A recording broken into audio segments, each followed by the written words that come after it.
Welcome to Biology 210 Microbiology. I'm Professor Good, and I will be going over the syllabus for an 8-week section of Biology 210. At the beginning of the syllabus, you will see lots of very important information on how to contact me. My email address, which is agood@icc.edu, my office, which is 321E on the East Peoria campus, my phone number, and then a few things about the course, such as the credit hours and when curriculum committee reviewed the syllabus. Let's go down to where it says Introduction. Welcome to Biology 210. I am happy that you've chosen this course. This document provides you with a written record of what you can expect and is a contract between you and me. If you have any questions about the syllabus or how the course works, please contact me via email. You have chosen to take an online anytime section. What this means is the lecture portion of the course will be given through the Canvas site and will be fully online with the exception of proctored exams. It should be noted that this course also has a lab component. This will be in person, and please check your schedule to see the dates and times that you should attend lab. Microbiology labs meet twice a week, so make sure that you are going to lab all the required days. Depending on the semester, I will either have office hours in person or online. Please check this syllabus and Canvas for the specifics of my office hours.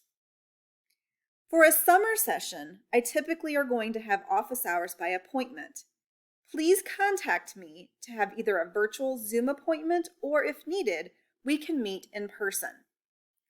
The best way to get a hold of me is through email, which is agood@icc.edu. I will respond to your email within 24 hours except for weekends and holidays. In order for me to best answer your question, your email should be very complete with lots of information. This is going to save time of going back and forth and me asking you additional questions. For example, I teach a variety of courses every semester, including summer session. So if you tell me your name and which course you're in, so for example, Biology 210, and your question, I can answer you more quickly. Please list any details such as, the chapter number or the lesson that you're inquiring about.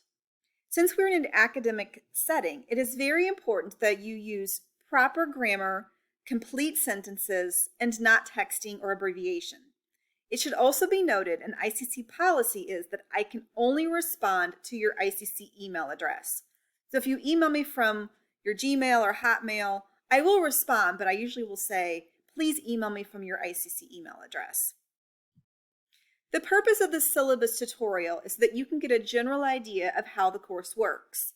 And I'm only going to go over what I call the most important parts, or hit the highlights, so you can read the course description and the prerequisites.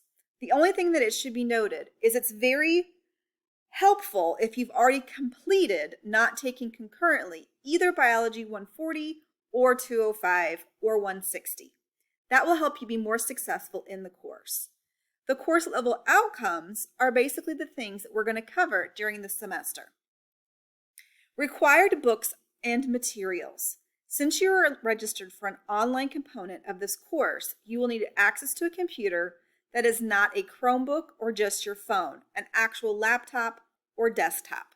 You will need internet, a web camera that includes audio. You will also need, for the lab portion of the course, the lab manual, which can be purchased from the ICC bookstore. The textbook comes included with your Canvas site through ICC called Inclusive Access. You will be charged about $104 to your ICC account after the refund date. You must register to connect using the same first and last name that you used to register for the course. It should be noted that you do have access to the textbook the entire semester on Canvas, which I will show you at the end of this presentation.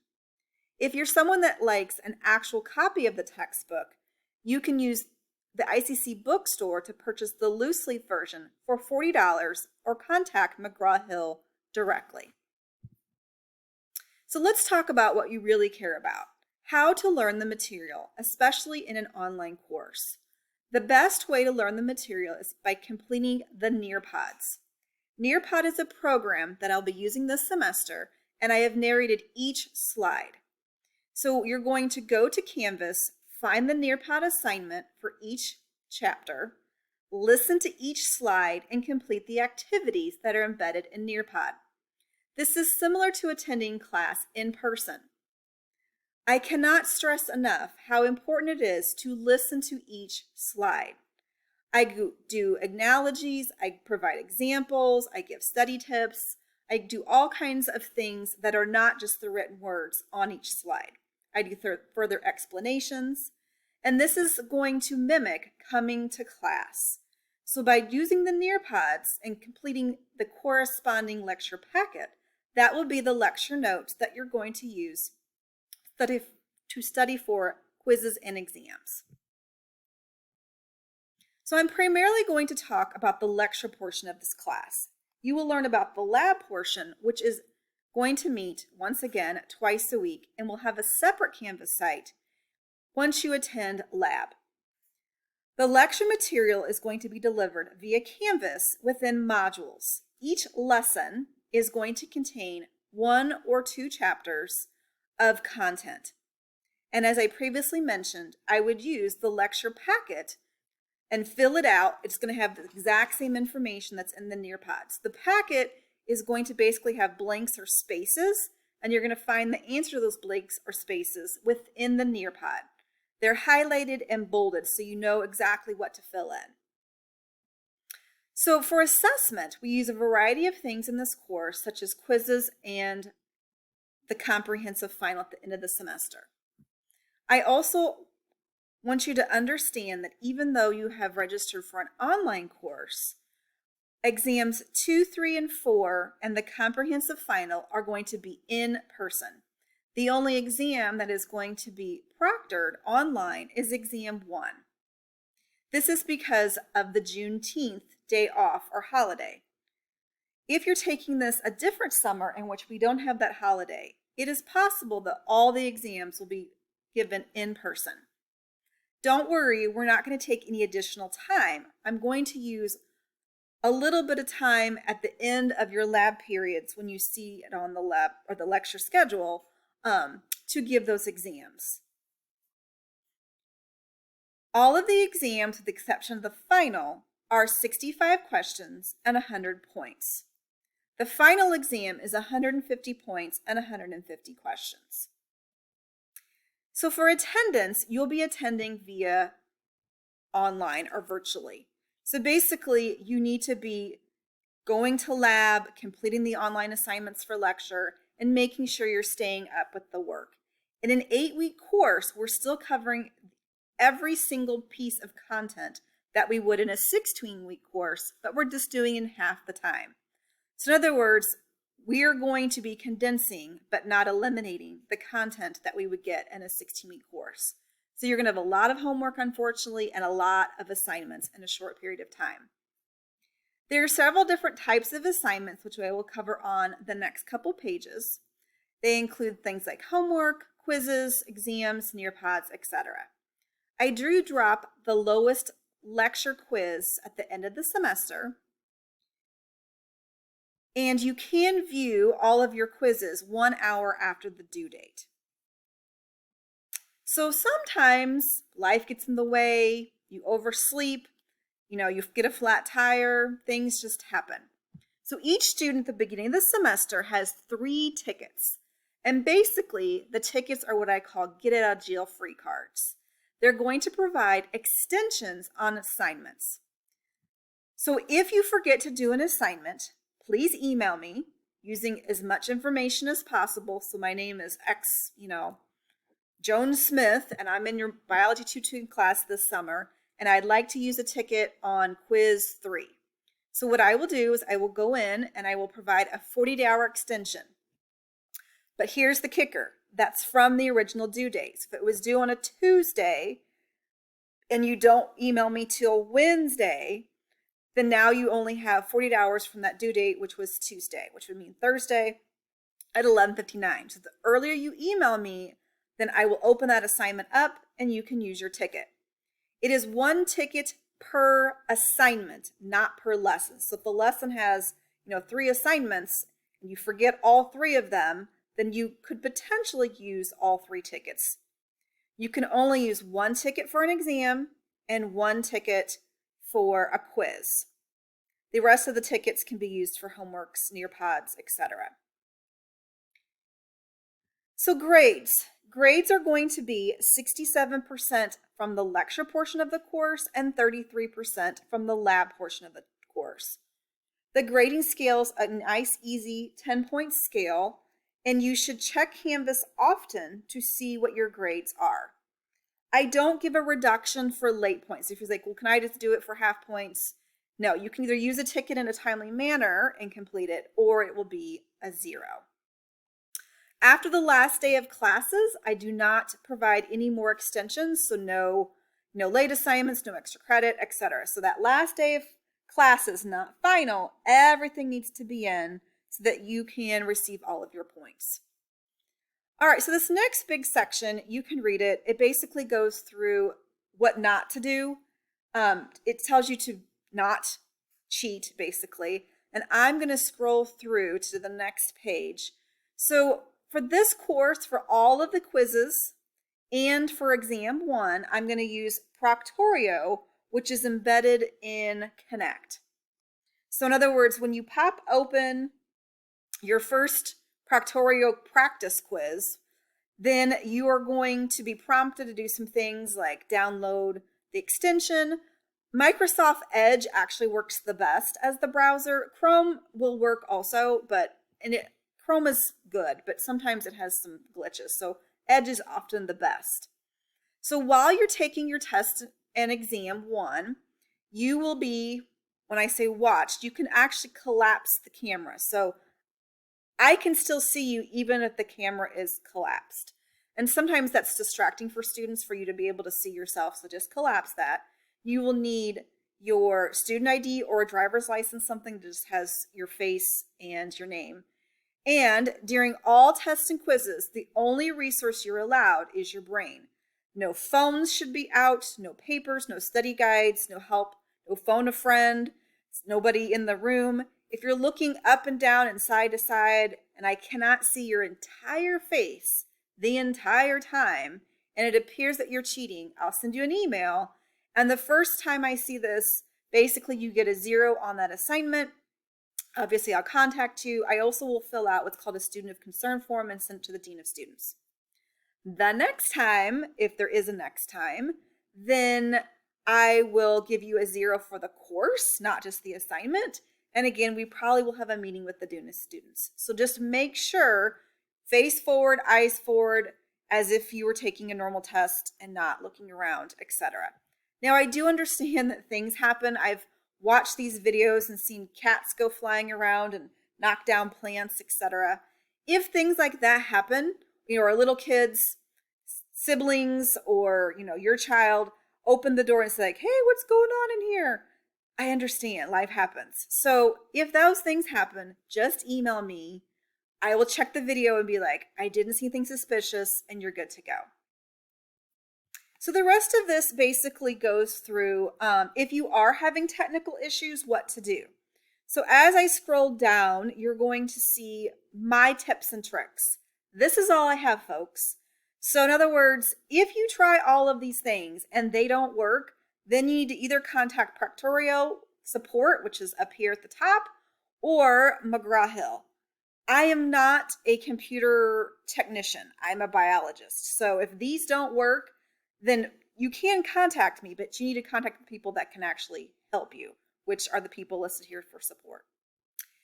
Okay, this page I'm not going to go through. Basically, this is a bunch of helpful links depending on your needs at any given time. So if you need academic support or access services or the testing center, Many of these links are also on my Canvas site, so you can find them there also.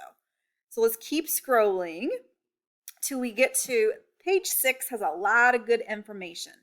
So this is basically the list of the assignments, and this is the order I recommend that you do them in. So I would do the Nearpod first. Again, this is similar to attending lecture. And in order to get your 100%, which is your 5 points out of 5 points, you have to get 100% completion. So you can actually see how far you've gotten. So if you are done with the Nearpod and you click out of it, and then I would wait maybe 5 or 10 minutes, go into Canvas and click back in, it'll tell you your completion. It'll say, 50% completed or 75% completed. And if you're not at 100, then you need to go back in and finish it. You're only potentially going to get your 5 out of 5 if you've got 100% completion. Now, it should be noted, the way Nearpod and Canvas play together is anytime you click on a Nearpod, even if you haven't done anything, in Canvas, it will say submitted. Submitted does not mean completed. So that's where you could go back in and be like, well, I think I did this, but I'm at 0% completion, or participation. So I need to go back in and actually do it. Having said that, you also need to use the same browser, the same computer to start and stop. You can start and stop Nearpods, but if you use a different browser and a different computer, it will make you start all over. So once you're doing the Nearpods, then again, this is the lecture material. There's all kinds of embedded activities. There's matching, there's quizzes, which are not graded quizzes. They're just kind of check your knowledge kind of quizzes. There are click and drag. So if you do all of those, then you will get all of your points. And Nearpod will let you go back if you miss, let's say, a quiz, like a true-false quiz or multiple choice. It will show you the right answer, and it will actually let you back up the Nearpod and answer it again. So if you have a bunch of them you got incorrect, it's just because you didn't go back and do it. So there's no reason you shouldn't get out of 5 out of 5 on every single Nearpod. So you will have a Nearpod for every quiz, eventually every quiz. For every chapter, they're going to be open about a week before the due date. They're typically due on Tuesdays and Sundays. The number of questions varies. So some chapters are really short, other chapters are small or really long. Not timed, you can start and stop them, and you can have unlimited attempts before the due date. They are 5 points per chapter. Okay, so now let's talk about homework. So homework should be done after the Nearpods are over, and basically it's a way for you to practice what you just learned in the Nearpod. They're going to be on Connect via Canvas, so you go to the module, find the homework, complete it. And again, Tuesdays and Sundays for this particular 8-week summer session. If you're in a different course, it may be different due dates. They would be adjusted here, but this is what it's going to be for this summer. Number of question varies. Again, not timed. You can go back and do as many times as you want. Every lesson, and it depends on the homework. Most are 3 points, but some of the chapters are a little bit bigger. They're 5 points. So once you've mastered all of that, then you're going to take the quiz. So the quiz should be done after the Nearpod is done and after you've studied. Again, no resources. So you can't use your notes. You can't use that lecture packet, just your brain. They're also going to be open a week before their due date. Typically it's Tuesdays and Sundays.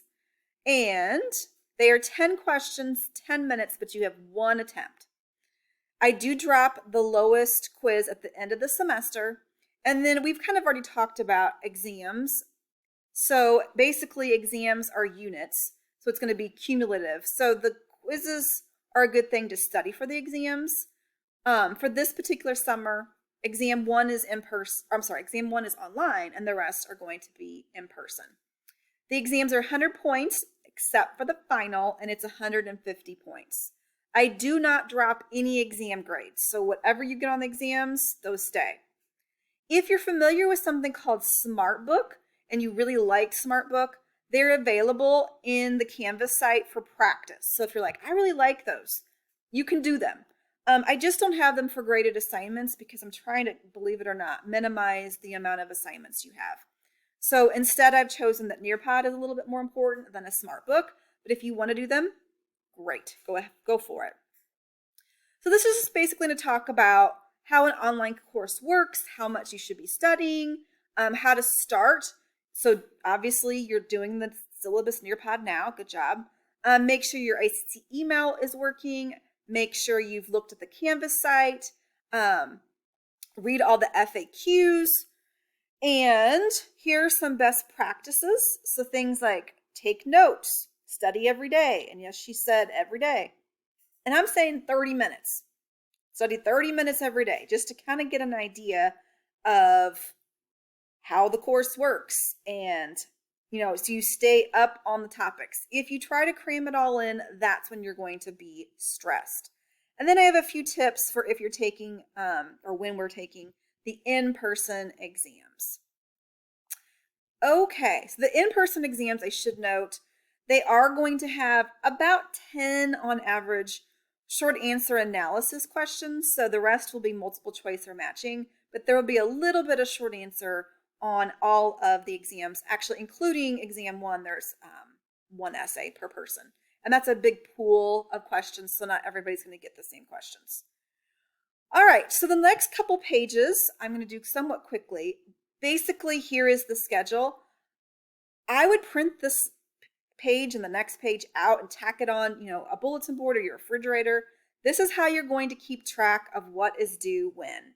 So you can also, here in this column that says points earned, you can write down your points so you can kind of keep a track of where you are. That will also be occurring on Canvas. So orientation Nearpod, that's what I'm doing right now. So this is going to help orient to the class. So that's 10 points, which is a big chunk of points. And on average, you're going to have a Nearpod, 5 points, a homework about 3, and then a quiz for 10. Now, it should be noted, this one is in blue because the first week only, I actually have something due Tuesday, Friday, Sunday. The rest, as I scroll down, you will just see Sundays and Tuesdays. But in order for us to get everything in an 8-week session and to stay on track with lecture and lab material, I need to sneak this chapter 1 in on this Friday. All of the due dates are going to be having a time of 11:59. And this is not a very big chapter, so that one should take you about an hour, maybe hour and 20 minutes. It's not a huge chapter. If you have any questions about any of this, please feel free to email me. So here's our first exam. So this was our online exam. It's due on a Sunday. That's the other reason why I stuck something on that Friday. This is so we're not doing an exam and new content on that Sunday. So this kind of breaks things up a little bit easier for the rest of the semester. Exam 2 is Wednesday the 26th. And I do have a room. So basically, I will be on campus when you have these in-person exams. So you're going to go to room 320 when lab is over. So we've got it set up so that when lab is over, and again, it'll be the last hour of lab. So I'm not taking more time. It's not going to bleed over past what the normal lab time would be. So your labs will probably get out a little early on these in-person exam days. So scrolling down, same thing for Monday the 8th. There's our withdrawal date. And then we've got our exam 4, the final, and then the total number of points in the course with the lowest quiz. Again, I dropped the lowest quiz, but not the lowest exam. And then this last page is just kind of an overview of all the content we're going to look at. So please feel free to contact me if you have any questions. I'm happy to go over and get started on that first module in Canvas.